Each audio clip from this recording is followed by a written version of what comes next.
Alright, I felt like making art today, so I guess we're back. Yeah.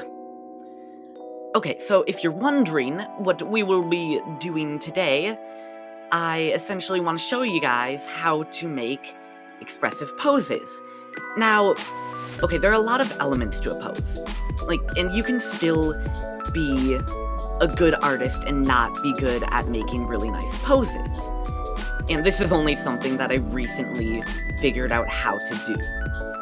Okay, so the pose I'm drawing right now, right? It's just your average generic character that I came up with on the spot, okay? And it looks, honestly, it turned out really well, like the line art and stuff.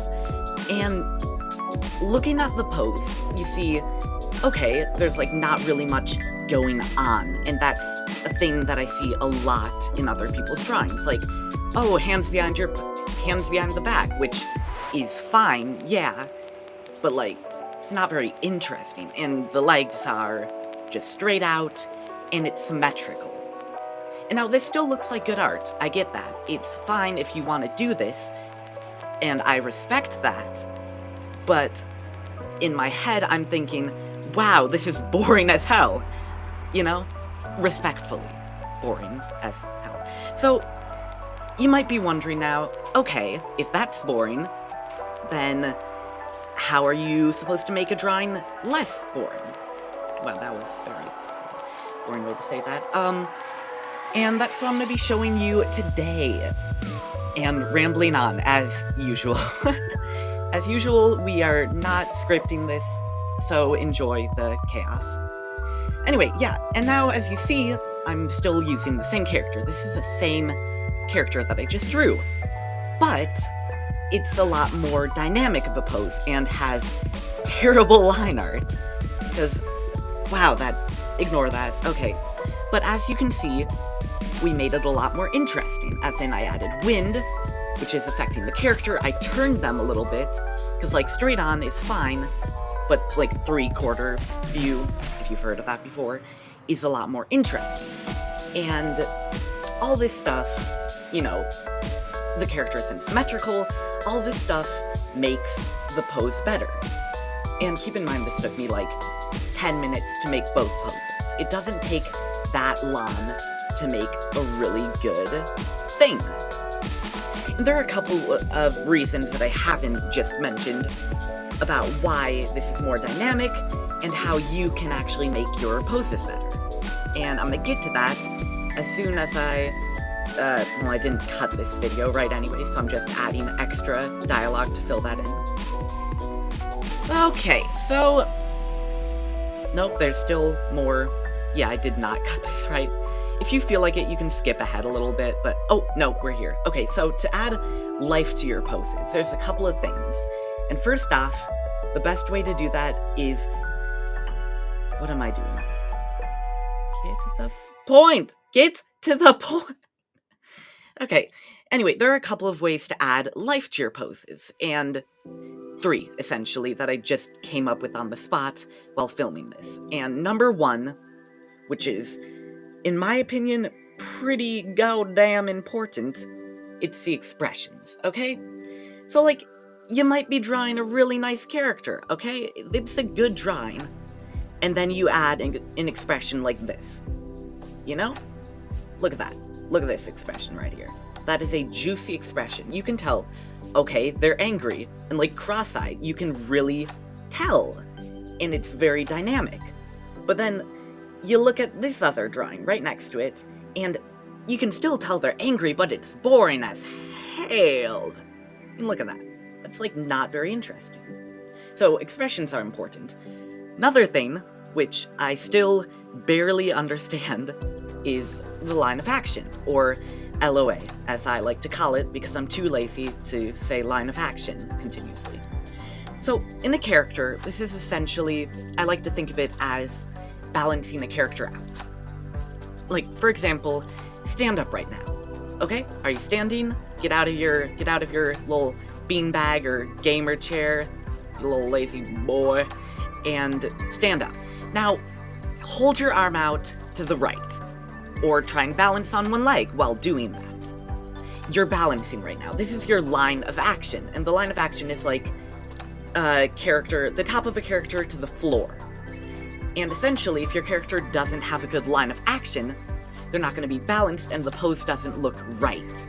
Because, like, if an actual person was in said pose that wasn't balanced, they just topple over. So it doesn't look really realistic. And, of course, when I say realistic, I mean, like, looks good. Okay, moving on. The main one that I think is the most important, keep in mind this is just my opinion, is foreshortening. You might have heard this term before from, like, random YouTube videos, I don't know, whatever, but you've definitely seen it. In fact, you see it every day of your life. And this is essentially putting perspective to a character. For example, if you hold your hand out, right? It should, like, as far as it can go, it should look smaller to you than if you were holding your hand out right in front of your face, okay? And that's foreshortening. And it's a bit of a pain to figure out how to do that on a character. Like, you know, right now the sketch I'm doing, it doesn't look exactly right. So it takes a lot of practice to get that done. And also, I'm sure there's, like, a lot of other things you can do to add life to your poses and stuff, but these are the main three. And as you can see in the drawing above that I keep on pointing to randomly, I'm using foreshortening. So the hand's right there on the table, yeah? As you can see in the little sketch I'm drawing, and the character's over there. But the camera is over here. So obviously, the hand should be bigger than the face. Or, well, bigger than it would be if it was next to the face anyway. So, by making the hand bigger, you essentially make it feel more realistic and make the action or pose more dynamic. And this is, like, incredibly important in a drawing. Yeah. So I think now what we're just gonna do is we're going to apply all the three things that I just showed you, which, you know, expressions, line of action, and foreshortening, and just real quick make a drawing.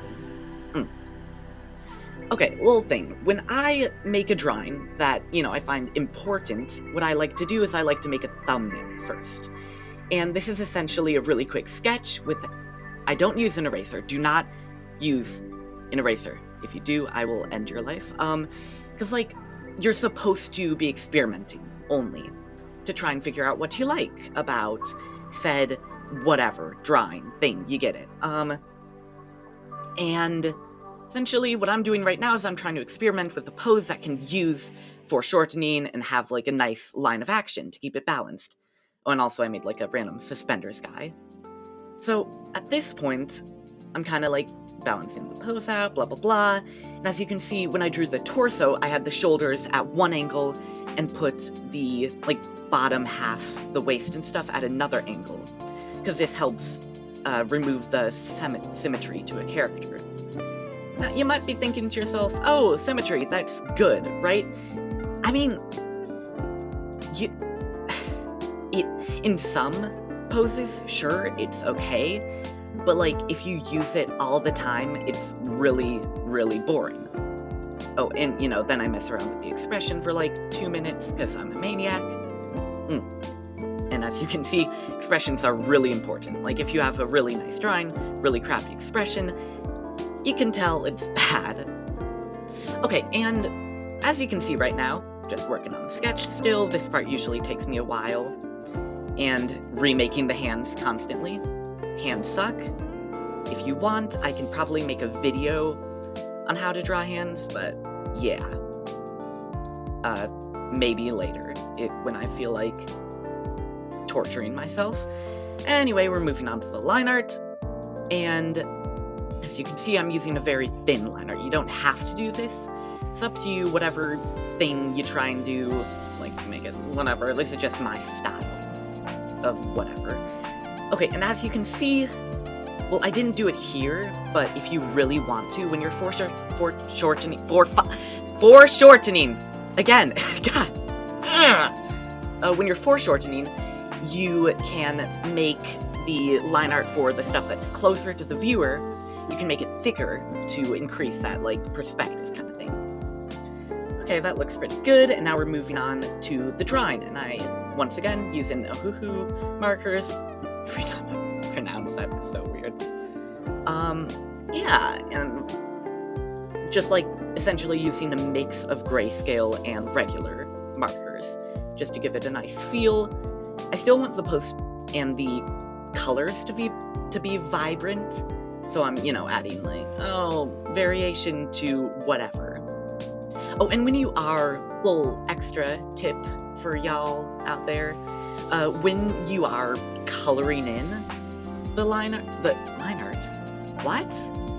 When you're coloring in the color on a character, it's important to add variation in your hues and I guess it would be called saturation. Essentially, if a part of your drawing is really dark, then you should make other parts lighter. Like if you have everything really dark, it's very, they compete with each other. Which is good. Oh, it looks like we're finished. Yeah, look at that. Looks really pretty. And I'm honestly surprised with how well that turned out. Just gonna... Oh, and I feel like signing my name, because why not?